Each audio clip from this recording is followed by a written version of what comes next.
What on earth happened there? I don't know. Anyway, I'm going to move you back. Anyway, welcome to this week's episode of M-Tam and Me Overlays. It's great to see you. We've got the coziest episode you've seen to date with my 4 wonderful colleagues, and I'm including myself in that. But introducing in no particular order, we've got Mississippi Cup Games, Best Kind Gaming, and of course War Chief Peeps. We're back with all the latest news, and now we're diving into some of the gaming antics as well. So I'm super excited for this episode. Before we do that, let's check in on all our hosts and guests. I said War Chief Peeps. Oh, hang on. Yeah, no, there you go. Oh, I thought I got it the wrong way around. Da-da! But anyway, it's great to see everyone. But first of all, let's talk to the War Chief, since she's made such a super effort of doing herself up. How the devil are you, darling? Fantastic. You are? How's yeah? You got new glasses? I did. Yeah? I'm old and I need them and I need to see. Ah, well that's great. I like your eyeshadow, by the way. Does it have a Warcrafty name?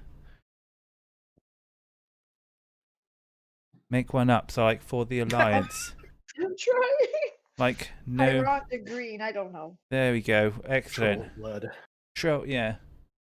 Essence of gnome. Anyway, our next guest, Mr. BKG, you handsome devil. How are you? Yeah, I'm doing all right. Hanging in there. Doing a bunch of science. Well, Yeah? at least I'm doing science from home. It's not really easy, but writing about science. Trying to get some papers together to set out. So it's good. So tell us. Gnomerigan green? That's perfect. Gnomerigan green. That's amazing. What a great... Yes. You should sell this. These are like Warcraft color palettes. And then when you're famous and sued by Blizzard, we can all... We can remember how famous you were, and we can talk. Like they're already crafting a cease and desist order as we speak. Like, yeah, like famous and sued. I love it. Yeah, look, they aren't as fast about it as fucking Nintendo is, okay? I'm sure they'll let her get away with it for a little while. They're actually pretty good with like going with creators and shit, picking up from them and like paying them. Yeah, they did with Jinx. I remember when they started their brand lines. Freon, Bellular, they actually hired him to do tutorials. Wow, there we go. Anyway, BK, tell us the most exciting sciencey thing you've done in the last week. Go. I've uploaded data to a database. I uploaded data to a database. I'm not a scientist, BK. That's You're a data scientist. Am I? Wow, this is amazing. There you go, Ferrovax. Go. I'm a scientist too. Anyway, welcome to the now even smarter show on the internet. But last but not least, anyway, Mississippi Cup Games. Say things we can't take back. Yeah, Mississippi Cup Games. How the devil are you? Oh, I'm peachy. Yeah, peachy keen. I'm having a great time. So happy to be.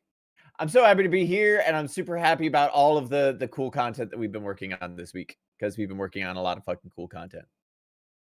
We have, and we'll get into that a little bit later on. But before we get going, all I want to say is cheers, everyone. Good health and good times. I hope your 2021 is starting off amazingly well. We've got some great beers, and please, what are you drinking? Diet Cola. Diet Cola. Is that a metal straw? 100% a metal straw. 100% metal straw. Excellent. Oh. There you go. I used a paper straw once, started being eco-friendly, and it melted in my mouth, and it was a bit like not good. Awful. They're horrible. Oh, Also, it is Thrasher's birthday. Oh, goodness me. Happy birthday to you yesterday. Happy birthday to you yesterday. Happy birthday, dear Thrasher. Happy birthday to you. Your birthday is the same day as my son's. Ah. There we go. Thank you very, very much for that gifted stuff. That's very kind of you. And yes, happy birthday to you. May wasps stay away for another year. For all those who don't know, Thrashard became famous on Twitch for all of 45 seconds when he decided to do a skateboarding video in which a yellow jacket or wasp flew onto his neck and stung him live. This happened 3 years ago, and I still talk about it every week, like it happened yesterday. Not a skateboarding, a longboarding video, was it? Longboarding? Not skateboarding. Okay. All right. Anyway, great to see you, Meg. Anyway, let's dive into our first story. One of the biggest digital disasters of 2020, which of course is the Cyberpunk 2077 saga.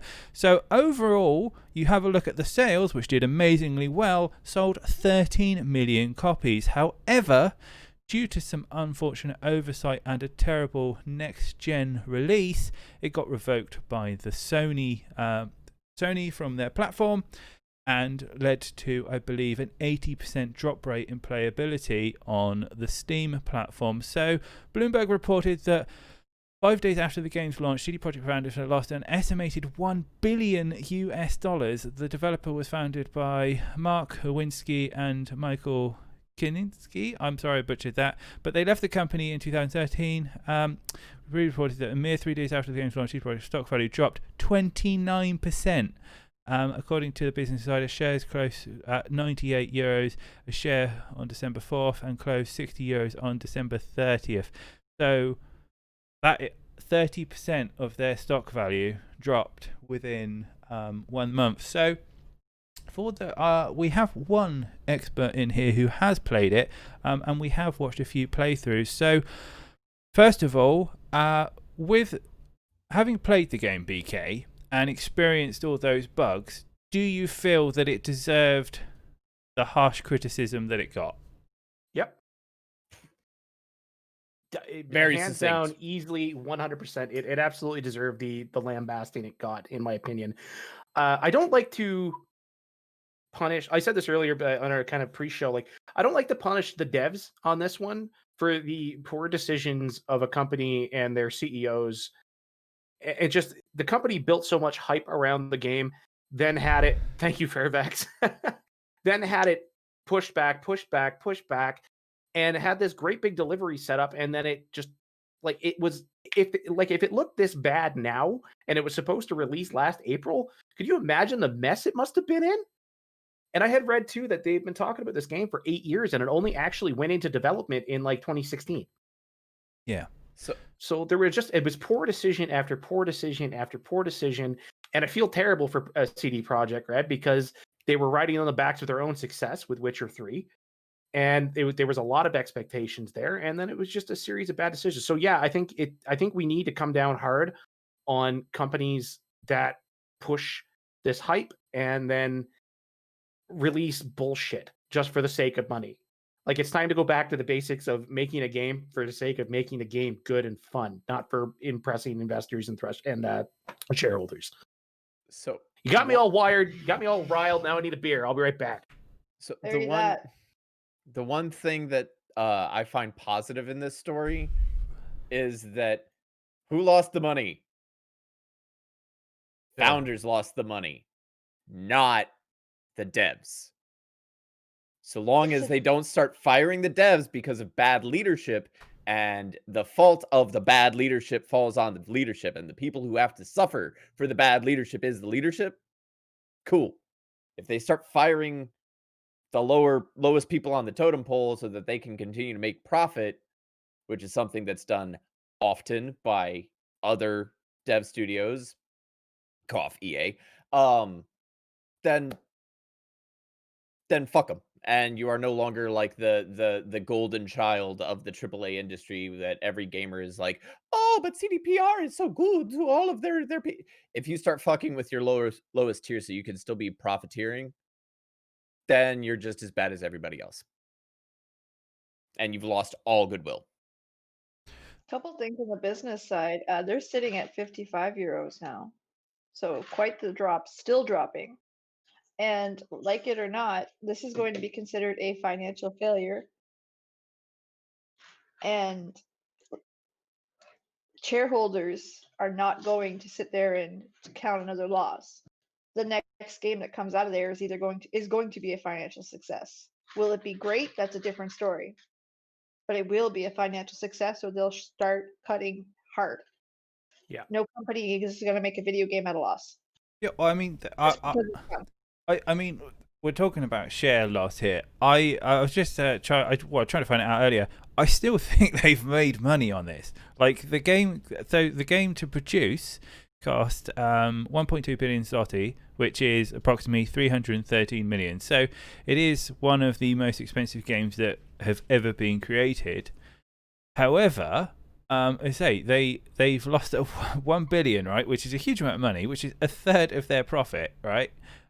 Which means technically they've still got 2 billion in the kitty, and they would have already covered the cost for this. This is just that shareholders now who have invested and bought into the company are making a loss on their money. That's it, and that's what's important, like it or not. If their predictions were to make X amount of million, I'm just throwing a random number out there, it is a loss. So, updated news: CPTR, in order to garner profit, decided to move into the mobile game arena. You'll have phones, don't you? You are a terrible man, Is it Ferrovax. Because I would just not say I'm right. Ferrovax is a terrible man. Well, I mean, if they move fucking Gwent onto the mobile scene and then start loot boxing the shit out of it for the cards. Yeah. That's what they need. Is they need a financial success for them to release a game that's meant to be just player fan service. I mean, I honestly, which I thought is what Gwent was, but I don't think that you have to pay for more cards on that one. I could be wrong though. I don't know. I know they're losing a lot of money. I just think this is going to be one of those kind of turnaround stories. They have already talked about a huge patch that they are releasing that is going to fix a huge amount of these bugs and sort the next gen consoles. And all these people are going to be like, oh yeah, played the game, it was terrible. And they're like, hey guys, we fixed the terrible game. Now it's a really good game, and people will want to buy it. Like Sony have removed it from the platform, right? Which means it will come back to the platform, and then they will put all these next gen consoles, PS4s, that will want to buy it, and then we will start to see them garner in. And they've also got the fact that they've announced that they've got DLCs coming for it as well. And as we were talking in the pre-show, like, look at these. This isn't the first company that's gone, we fucked up. Like, we look at Bethesda, and we were talking about Fallout. Like 77 was a monumental shit show. Like, people seem to be forgotten about that. Like, they released a game with no content, and it was no one's forgotten about that. I assure you, no one's forgotten about the shit show that 76 is. Financial success. So regardless of how good of a game it is, but it wasn't. They're making money. It wasn't on release. So, but now it's coming back. And also, I'm also reminded of No Man's Sky. Thank you. That's one I was going to bring up as well. I was waiting for you to finish to say it, because that made a huge comeback, and that is the game that was promised to us a year later. Yeah, and so I say they've got a product now, and they've built the majority of it, as and when they did The Witcher 3, The Witcher 3 was like 50 people. I don't think it wasn't a huge development studio. It was just this tiny little company that had really good ethics and culture that people respected. It released around the time that, like, so for example, they what was it? It was copying CDs, and then when I can't remember the tech that they used on it, but basically everyone was like going, we're going to restrict your usage, and they came out and said, look guys, if you want to buy the game, buy it, respect our hard work. If you're going to pirate it, so be it. And people were like, wow, that's kind of like, we respect that. And they went nuts and they bought it. But when The Witcher 3 came out as well, that was a big pile of pants as well. There was tons of bugs. I mean, Roach used to fly. He used to fly in the air when he used to run along. I had it. I had Witcher 3 like downloaded and played it, started playing it at midnight, had never played another Witcher game. And probably one of my favorite things from that, favorite ridiculous bugs, was there was a point where I got on Roach and Geralt phased through Roach and Roach phased above him, and Geralt was T-posing with Roach running on his head. And that's how I was traversing the world. And I was like, that's excellent. This is video game? Okay.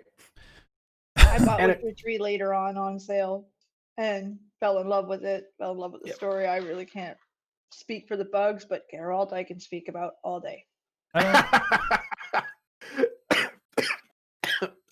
And the series wasn't too bad either as well. Like, there was bathtubs, am I right? I was gonna say this. I mean, you look at The Witcher 3, and you're right. Like, it started out really shitty, but like, it's gone through peaks and troughs. ever since it was released, right? Like once they fixed all the bugs, it went through the roof as one of the most popular games like of all time. Then it took a slight lull. Then The Witcher show came out, and then it saw another yet unprecedented bunch of sales after that. And I guarantee you, when The Witcher comes out in 2020, at the end of 2021, you're gonna see another fucking boost. So like, I would say there's a couple of additional boosts in there. Like anytime that they released one of the major DLCs, of which I think there were 3, the player numbers like shot. It's either 2 or 3, but it's 2. You I might know think better so. than me. Blood But and Wine and the other one. yeah, like the DLCs, like player numbers shot through the roof again, and it wasn't like people were just playing the DLCs either. A lot of people were replaying the whole fucking game and then also doing that DLC pack. And then when the second one came out, they would replay the whole fucking game, the first DLC, and then Blood and Wine, because Blood and Wine was the second DLC. That one I know was second. Heart of Stone and Blood and Wine were like 2 of the most beautiful expansions to any game I've ever played. They're both incredible. Yeah, I am complete with Beak on this. Like the two DLCs they released, like they were so big that they essentially could have released them as The Witcher 4.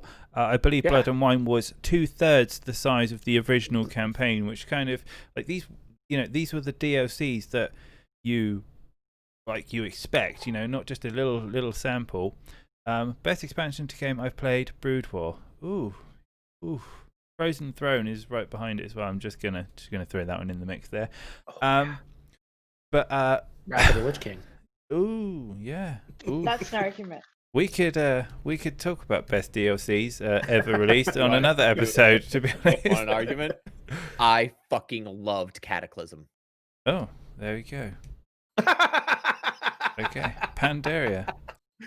All right. Well, no, not Pandaland. Cataclysm. Yes, Pandaland. I've got this like in detail of why, but we'll get into that on another episode. Yeah, she's got it tattooed down her right rib. Yeah. Oh my god! Oh, that she has. There we go. That's very pretty. Oh, it's Sindragosa. Nice. Yeah. Hey. That's incredible. So, final point I'd like to make is that these are just technical issues, and they have an incredibly talented team behind them and have made amazing games. I think if this was, if it wasn't for the fact that they were just technical bugs, we would be looking at like a major hit success. And I wasn't going to get banned on Twitch. Come on, Domino. I saw that look.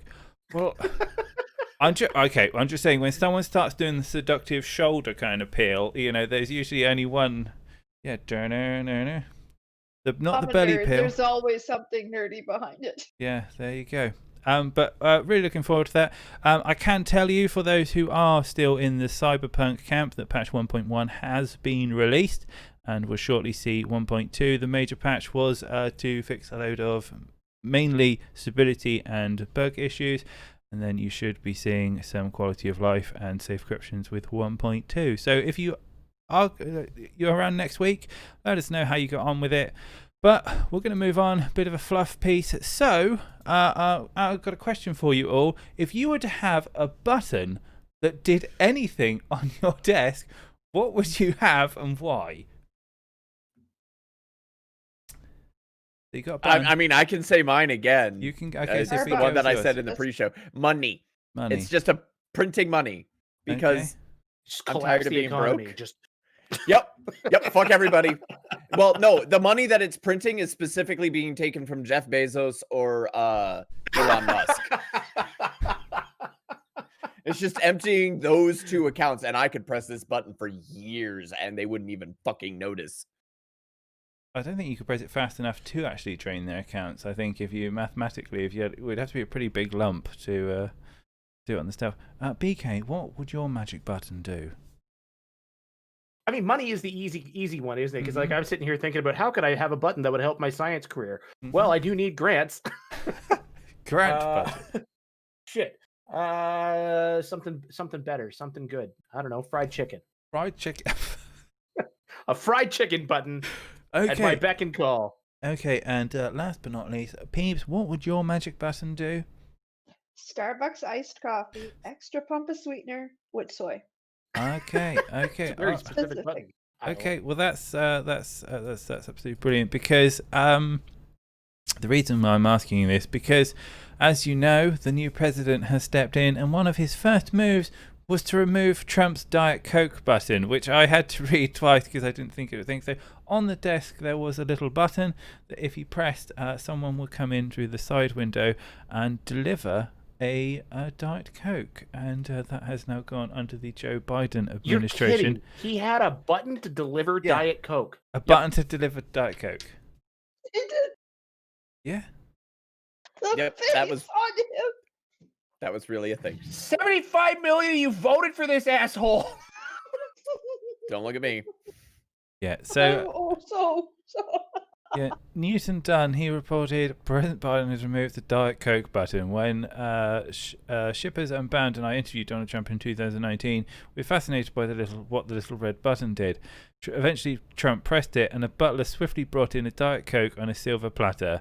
It's now gone. So there you have it. There you have it. I'm going to... And a coffee cup has fucking returned to the presidential desk. Oh, yeah. Which, honestly, breath of fresh air to see a normal thing on a normal desk. It's a coffee cup. I don't know. I have Diet Coke on my desk. I have one right here, but mine's not brought to me. No, mine's and yours is not is yours a professional looking desk? No, mine has a big dip in the middle where it sat in the garage for too long and got warped. So yeah, Mine has a Diva and a Reinhardt pop figure right back there. There you The go. other side. Do they deliver you Coke? No, but they help me from yelling at people. Do they? Are they like? Do you kick them across the room when you're angry? No, I tell them that people are dumb. Oh, okay. And they agree with me sometimes. Excellent. Okay, all right. Well, thank you very much for that one. And we're going to dive into our next piece, which, of course, is from Capcom. Yesterday, some of you may know this, but they premiered the Resident Evil 8 demo where they got to see the brand new footage. So, basically, Resident Evil footage, for those who got to see it, it started off, basically got a viewing of the new premise, the new enemy types, and more importantly, everyone's most loved enemy, apparently, from the Resident Evil series, the Countess. So, you guys have had a chance to preview the video. So, let's start off with you, BK. You've recently played 7, haven't you? At least in the last year. So, having played 7, I think the freshest of us all, what did you think of it, and how did you feel? I loved 7. I thought 7 was a great return to the less railroaded style of the game, where it's more of a Metroidvania. You unlock shortcuts and that kind of stuff. And it was a much more return to the horror aspect that the game was originally founded in, rather than what you had in 4, 5, and 6 again, where it was more of an action RPG rather than an actual horror game. So I really, really enjoyed RE7. My only complaints are that I wish it was longer, and that the end was completely lackluster. I won't spoil anything, but I mean, that seems like Resident Evil's in a box anyway, in a nutshell, that the endings just kind of suck and just stop abruptly. I was talking to a friend about Resident Evil 8 earlier, and Wrath, if you ever see this, I'm crediting this to you. I am calling Dracula. Okay, and Dracula is going to come up in area. The game is set in goddamn Transylvania. Come on. Yes. Dippy, what were your thoughts? What was my thoughts? Mm-hmm. Oh, the thirst is real. Oh, yeah. And like in our little offline online Discord chat for More Than a Mouthful, I have been like reposting some of the memes that I've been seeing, because goddamn, the character designs. So the memes are pointing out a good thing that can be said about pretty much the rest of the game as well, is the character designs are superb. They're on point for everybody.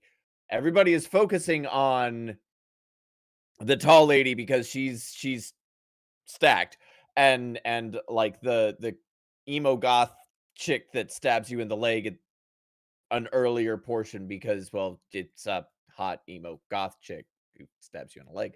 But then you look at the rest of the characters that are on display at any point throughout the rest of the video. The Duke was fantastic design around him. The enemies that you see when you see them, for as long as you can see them, because they're kind of like all over the place, all look amazing. So their character design is fucking on point. Also, the setting is gorgeous. And I know Peeps wants to talk that one too. What you buying? What you selling? Stranger. I know nothing about these games. My husband plays the old ones over and over and over.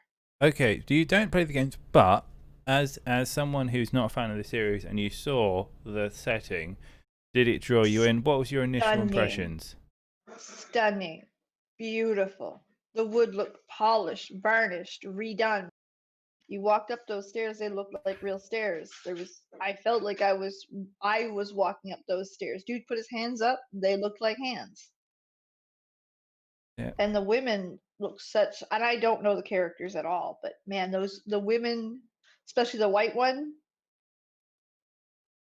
she looks like she's about to take your head off, and I was fucking here for it. Okay, it's really interesting. So, I mean, I thought it was fantastic. I really loved the Renaissance setting. Lots of big grand palaces. Gold Leaf is kind of like it's almost kind of like this very light and dark representation if you compare it from 7, because it was like that was grotesque and like very rotten, and like even the characters were like, you were like, oh no, don't touch me, go away. But here, like as you see, the public reaction, like everything's beautiful. Even the enemies were like, even though they were like violent and gratuitous, they were like hot violent, and like then the main character is just like you say, she's like all tits and legs. So two very, very contrasting ideas. What I did notice though is that they were kind of like I say, they've gone for the first person playthrough again. This is a kind of a lead on with Ethan there, but do you feel that they're not taking any risks here? Do you think that like they're trying to play it safe by going down the first person route, or do you feel that this is It different appealed to a enough? larger audience. Yeah, I think that there's a nostalgia factor there for the over the camera thing, over the shoulder camera or the fixed camera positions. And I don't know, I kind of feel like for horror it works better from a first person perspective because it limits your viewpoint. Probably the only game that really, really, truly got a third person perspective horror like solidly done was the first Dead Space.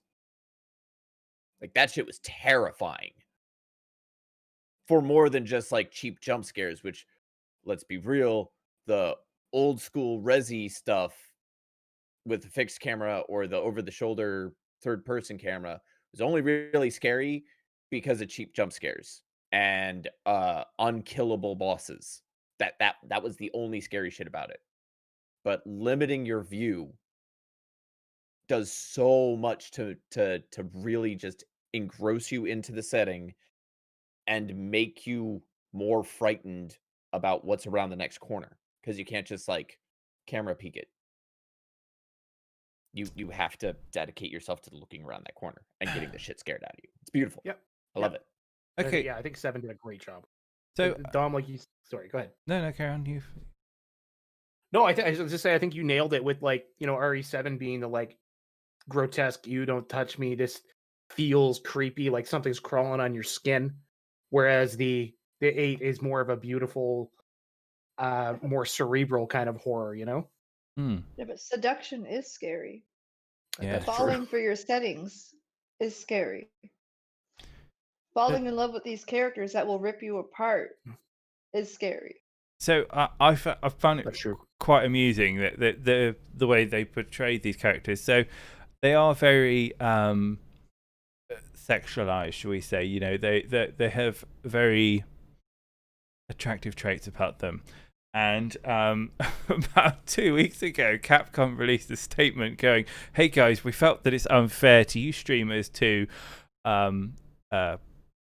not know what is allowed in terms of streaming." So they listed out this huge list of requirements, and one of them, Capcom is quite well known for people producing cosplays and like hentai-esque productions because of like Street Fighter, for example, and Chun-Li, etc.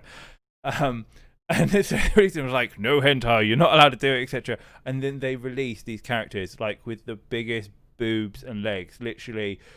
Just there must be artists out there begging to kind of personify her in God knows what ways. Dude, if I was in the cosplay, I'd wear the big white hat, and oh my god, it's not just that it's sexy, but it's seductive. It's such a strong character portrayal, and she's not revealing. I was here for it. There's a lot that's sexy about keeping more from the eye than putting it all on display. Well, it's a power sexy. Mm-hmm. Yeah, I'm in control of the situation. Bow to me. And it's a very look good typical doing it. vampire. That's it, and that's thing something too, I right? was gonna get to next. Is that this is what vampire stories are written. Even the original Dracula was written with 3 women that seduced the gentleman that was lead character. Mhm. one of the things you mentioned, the cosplays, and I have seen some of the tall lady cosplays that are out there. And a good portion of the women that I'm seeing doing these cosplays are like feminine but muscular. So like they have a very like commanding presence. And so like acting as the tall woman, it just kind of fits. Like the tall woman, you can't really see musculature. I mean, you see 2 parts of her musculature, but anyway, that's not muscle. But it was a cheap joke and I had to make it. But these women like that are feminine but muscular, they let it be a little bit tighter on their broad shoulders or strong arms so that you see the musculature, and it's not just the camera angle that's making them appear tall and strong, it's their physicality that's making them appear strong. And it's like, yeah, I'm into it. Super into it. Okay. Yeah, because when I first saw it, the other thing is that they seem to be going into more like when I grew up with Resident Evil, so when I think of it, it's like, in the labs with the the T virus and everyone's mutating and stuff, and slowly it's kind of crept away with it, and now I kind of blinked and I'm like, now I'm fighting vampires, and I'm just like, did I lose something? Wait on a minute, did I lose something here? Because up to 4, you were still fighting, what's his face with the big burnt face and bits and pieces. And do you enjoy that they're changing the mythology, the kind of like they're going in this direction that, it's not just shooting zombies, you've got like big guys, like it's almost fantasy based in a certain degree. I mean, what was I kind of made the joke. I don't know if it was really a joke. It was just kind of a prediction that like when they first showed off Village, I believe it was on Up Down Left Right, or we were doing another like reaction type thing, you and I, Dom. But I was like, what wasn't one of the I think it was like either Resi 2 or Resi 3 where he goes to like this weird Eastern European village to start, and there's like the chainsaw guy. Like all of the villagers have gone crazy, and it's not zombie based, it's just insanity based. And there's a psychopath that's fucking unkillable with a chainsaw. I don't know which one of the Resis it was, but I was like, they're just kind of restomping these grounds, maybe. I'm glad that I was wrong because they're introducing another element entirely. But I feel like they're just trying to branch away from the biohazard stuff and just embrace more general horror. Which I'm into it. I'm into it. Yeah, I'm a little torn because like I love Resident Evil for the idea of zombies. It has always been. I mean, it was right like Dom said, right up to 4, even 5. You could make the argument that they were zombie-esque. 6, I didn't play. I heard it was horrible. But I don't know. I'm kind of with Sippy too on the idea, like, I think I'm here for it because, like, I love the more fantastic you get about shit, the kind of cooler, like, the cooler it gets for me. Pharaoh introduced me to a set of books called the Dresden Files, and it starts off very like, okay, there's a vampire, there's this, there's that, and then it gets like super fantastic, like so much into the fantasy realms. Any kind of fantastic thing you can think of is in these books, and the deeper it got, the more I loved it. So I'm like, maybe I'm into this. That's cool. Welcome to the nerdy side of life. Cheers to Okay. that. All right. Well, thank you for all your views. I will just finish on. I think the most exciting thing we're seeing out the Resident Evil series is that they are building strong, memorable characters. And like the fact is that we're all talking about them, and the fact that in 7 we all talked about kind of like the hillbillies and the dad and the mum, and which was your favourite part of the family. And I think we're going in that direction again. So. Lots of exciting things. Thank you for your discussion, guys. That concludes our news section this week on More Than a Mouthful. If you've enjoyed this kind of conversation, please do let us know, as we are taking feedback and trying to improve the show for you this year. But we're going to move on to everyone's favourite part of the show. We've got some brilliant Am I the Assholes for you. So, Mr. Ferrovax, if you are listening and you're reading, could you choose between the pre-funeral, the boob-lemma, the bad prank, parrot talk, or Miss Polite? Since you have been so very kind and given so many subs tonight, I will allow you to have first pick. And we're all waiting, chat. That's what that was. Dude, I was lost. I was like... Okay, peeps. Okay, we forgive you. Pharaoh's, Dr. Ferrovax, but I will take Dr. the last Fairfax. Dr. Ferrovax. Oh, I apologise, Dr. Ferrovax. Okay, here we go. And this reads as the following. Am I the asshole for firing my daughter's best friend for being too polite? I hired my best friend's daughter. She's a good kid and a real interest in learning and working in my industry. My oldest friend is unqualified, but I cleared it with the film's producer to have an assistant who is also a student. She's hard-working, a fast learner, and picked up a role. She's going to have a successful career in theatre as a theatre and film technician. In spite of that hard work and quick learning, I had to fire her last night over text messages to me. She is hired as a student. Her inexperience and therefore needs to ask questions is assumed. I expect her to text messages for more clear directions, instructions on assigned class, clarification of equipment, etc. I told her at the beginning of December, you are here to learn, not to already know. No matter where I am, you text me questions you have, and I will come and show you or reply with an explanation. All the messages have been appropriate questions for the task currently assigned. My hang-ups have been how she begins her messages. All start with Mr. Last Name. Sorry to bother you. I know you're busy. I don't want to be a bother. Sorry I need help again. I have repeatedly texted back she is not a bother, that I want her asking questions and that she does not need to be formal and so forth. No matter how many times I tell her to drop formalities, she keeps using them in every message. I explained I am her supervisor on set, and her questions are part of that role. So after 5 weeks of her not following my repeated request to believe in the validity of her right to ask questions, yesterday I switched it to an ultimatum. In your future messages open with any wording that implies you are an inconvenience, then I am going to assume that you don't feel professionally ready to be working on a film and will let you go. 3 hours later, she sends a final message with, sorry, ... I replied back then she needed to go back to the trailer to get her stuff and then leave. She was no longer required as my film assistant. Now she is hurt. Her mum passively aggressively dragged me on Facebook. My daughter texted me letting me know how mad she is, and when I got home had a sign on her bedroom door that said, don't knock, don't try and speak to me. So basically everyone is mad at me. Now the fired best friend will be included in the credits, invited to the premiere as a crew member, and get a positive job reference on her ability to perform the assigned task.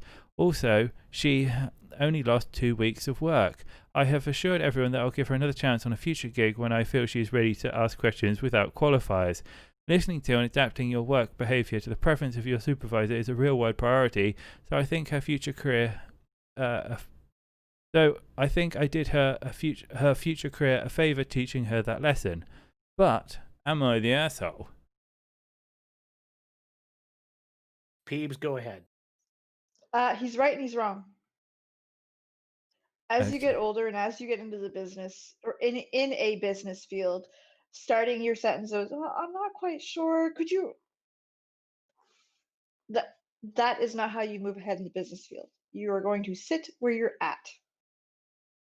So it is important to teach people that when you ask a question, be firm, be straightforward. Your email doesn't have to be a paragraph when it's, hey, can I do this? The less is a little harsh. That's a kid, or at least it sounded like a kid. A sit down of, hey, listen, your future employer ain't gonna want this. Be assertive, be strong. Hey, how do you do this? I need to know. So, BK, I presume you've had lots of lab assistants in the past. Is this something that you can relate to? A little.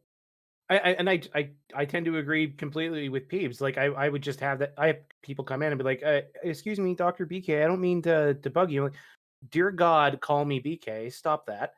And it's fine. You can come into my office anytime and talk to me. It's okay. You don't have to apologize. You are not an inconvenience. But this is a person who has been taught that you always speak to somebody in a formality, no matter what.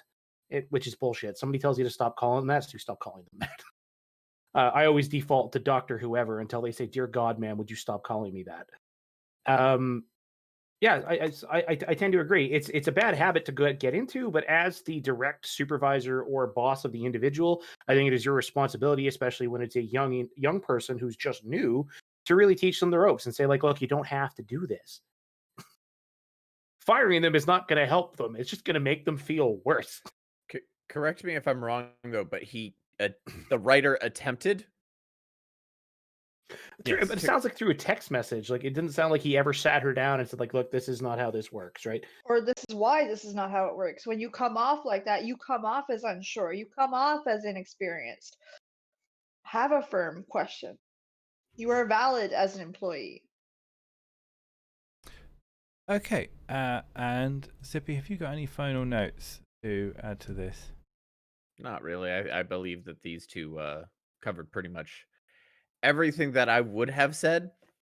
And my last little bit was the bit that I inserted there at the end. So okay, all right. Well, thank you very much. Well, then let's ask the big question: can I get a show of hands for arsehole and not the arsehole? Okay, have the public swing on that one, just out of curiosity. So they voted that he was an arsehole. Yeah, because it even sounds like they were friends of the family, right? Yeah, it was his daughter's best friend. Like you can even do that at home. Like, drag her aside. Like, look, we're not at work, so I can talk to you freely. Like, fucking stop this. Mm-hmm. That's it. And it's completely okay to answer something with, I don't know. I'll get back to you.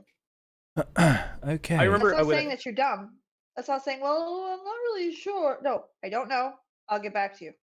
I was told, I'll just finish with this, Dom. I was told when I was going into my candidacy exam for my PhD that if you do not know the answer to a question, say I don't know. Because if you start to bullshit, we will lead you down a path of bullshit so long you won't remember where you started.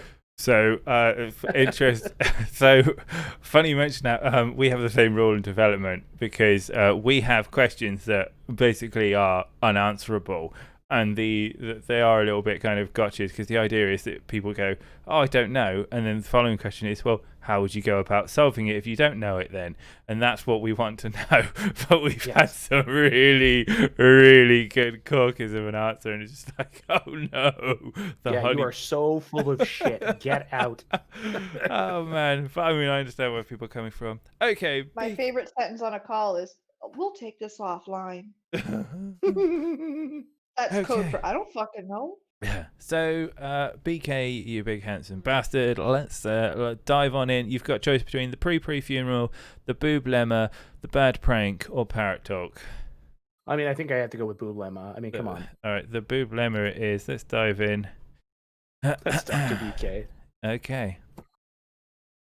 Dr. BK. Oh my goodness, this is the long one. Am I the asshole for yelling at my mum because she's obsessed about my boobs? I have always been well blessed in the chest department. It's something I used to be super self-conscious about since my mother makes a big deal about it. I'm the only daughter in a family of 4 kids, so my mum was overjoyed that she finally got a girl, which means she's always hyper-focused on me and my body, especially my boobs. Imagine being 10 and listening to your mum argue loudly about the sales lady at the store. I could absolutely not be wearing a bra because I was too young, even though I was not on the training bra, even though none of the training bras fit me at the young age. Spoiler, we ended up having to get me an actual bra. I mean, I could constantly listen to things she says in regards to my chest, from telling me I shouldn't be showing off my cleavage in front of my brothers, to that I shouldn't wear tops that are too revealing because creepy old men will look at them. The problem is that everything is too revealing. I could be wearing a normal t-shirt and it would be too revealing because it would be too little stretched out and tight on the chest area. I felt so self-conscious. I basically wore giant hoodies most of my teen years so she wouldn't comment. Let's fast forward to now, and I've begun to appreciate my body for what it is. I like my boobs the way they are. Yeah, I might not be able to fit into some clothing types, and yeah, I might actually or on purpose occasionally be showing my cleavage, but that's my right.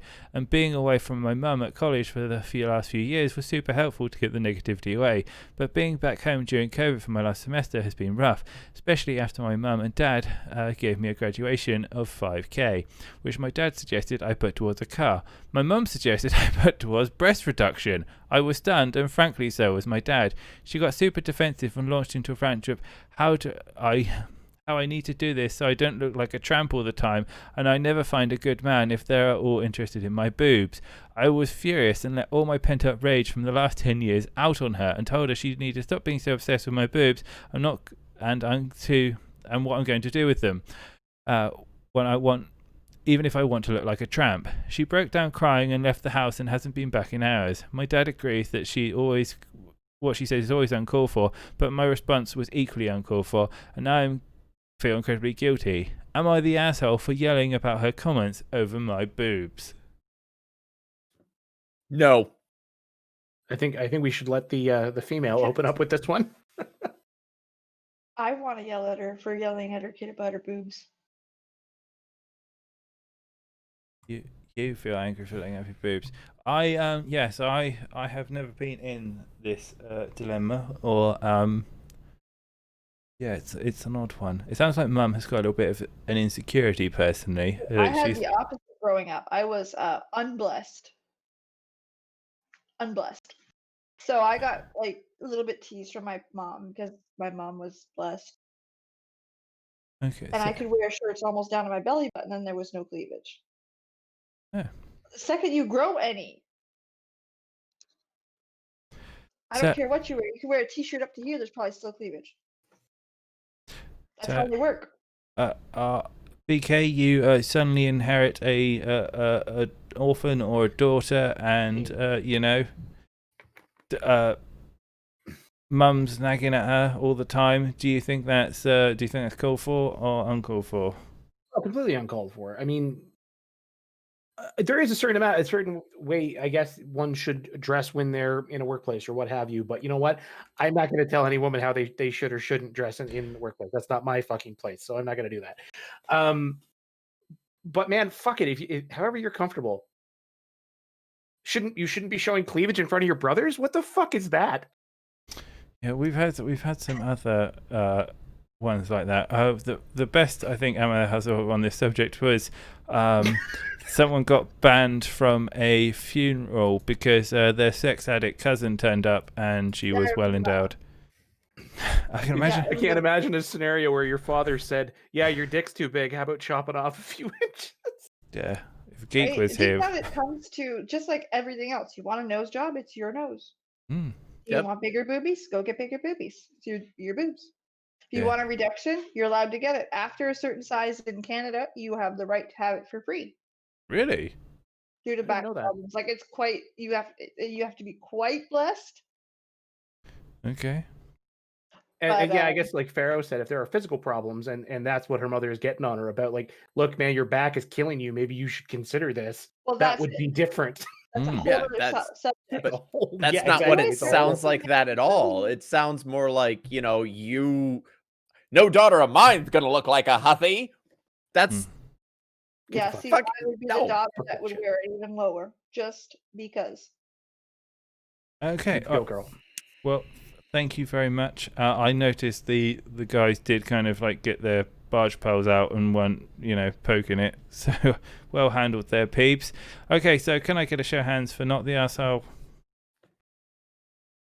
And show of hands She's for not the asshole. She is not the Oh, asshole. No. Oh, she's not the Yell at asshole. Mom. Yeah. not the asshole. Yeah. And Yeah, the mom's okay, the asshole. Mum's the Mom's the asshole. asshole. Okay, excellent. And Ferrovax, I'll be with my hatchet after the show. If you just tell me how much you want off, and we'll sort that out for you.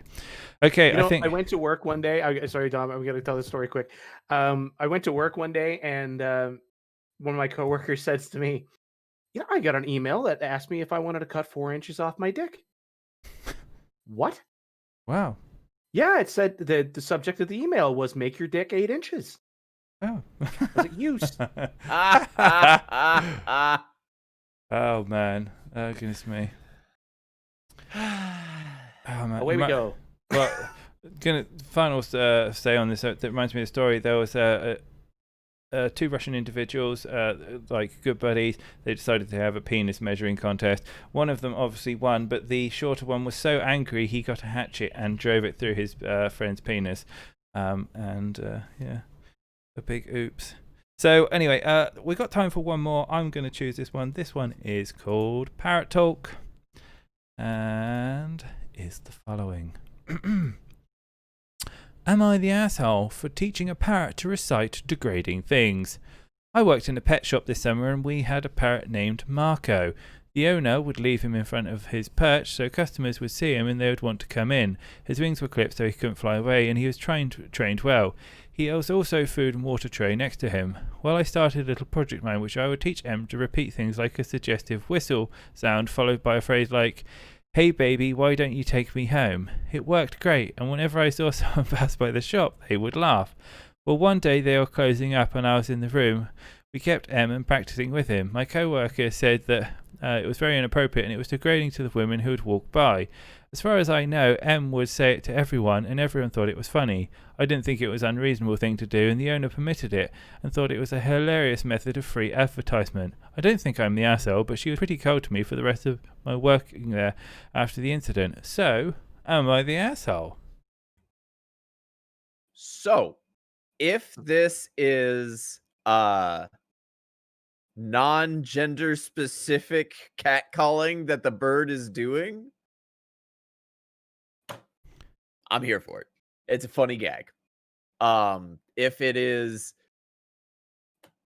gender specific, which if you can figure out how to get your bird to specifically recognize sexes and only do a thing for one specific look, yeah, good job. This is just the bird reciting a thing that it heard to everybody and being rewarded with attention.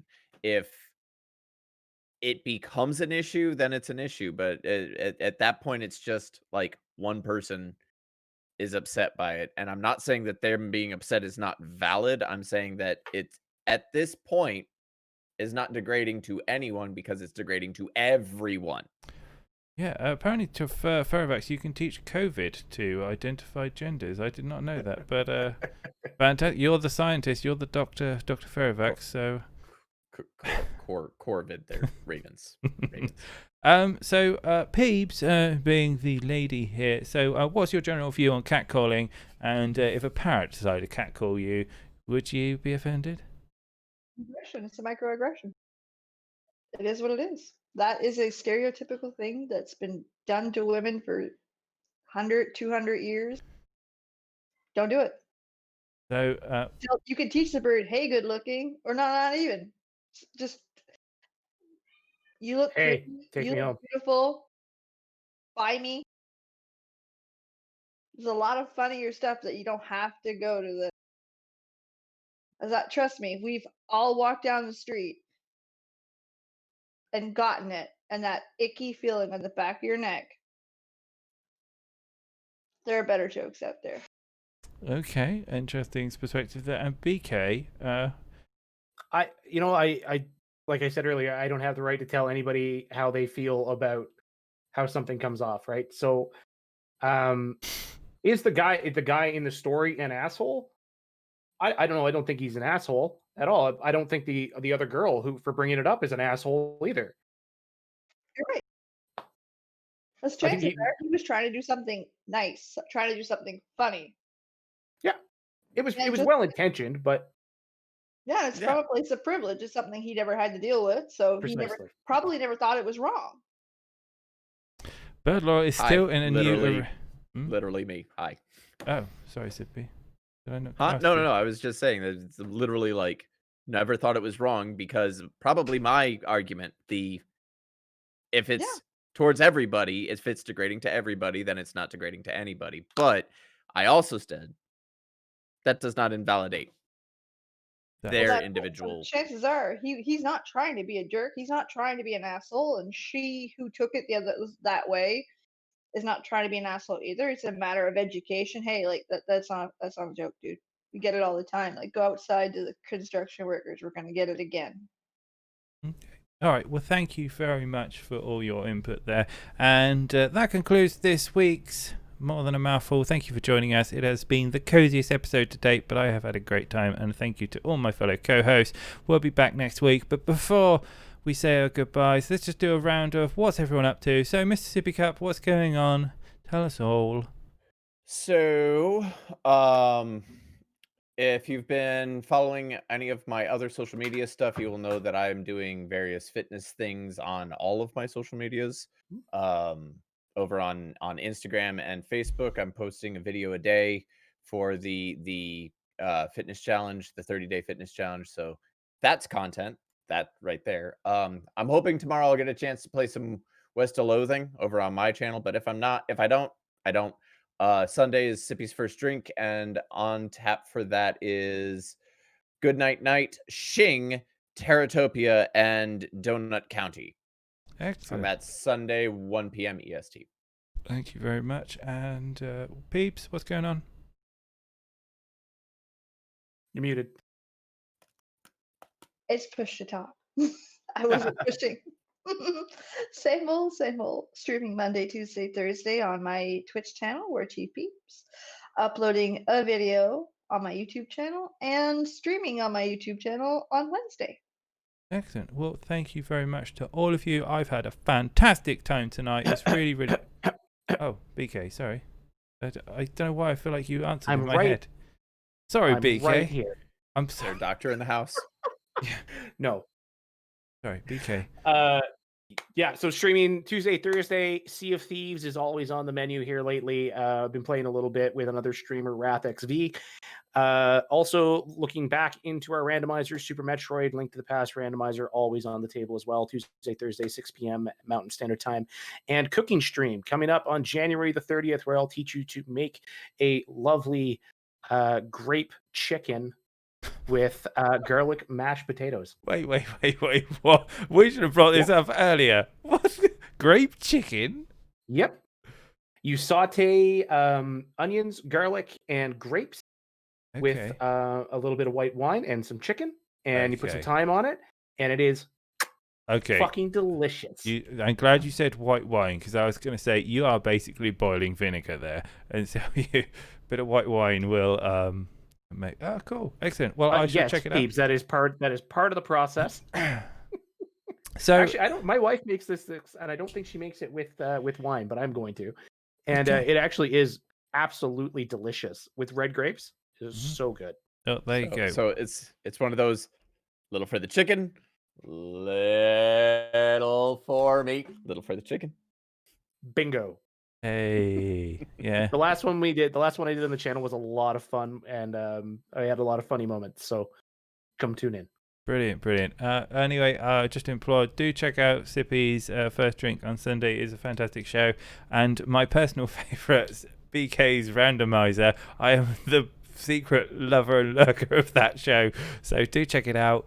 But as always, thank you guys. We'll be back next week. It's been really, really fun. We'll be returning on Sunday, as I say, with First Drink, and there'll be more antics. If you haven't checked it out, we are doing more exclusive YouTube content, so you can check out the Gamebox Daily on our YouTube channel, which is youtube.com/TalkingBoxesNetwork. But yeah, we'll be back with more updates. Love you all. See you soon. Thank you for watching. As always, love you loads, and we'll be back next week. Bye-bye!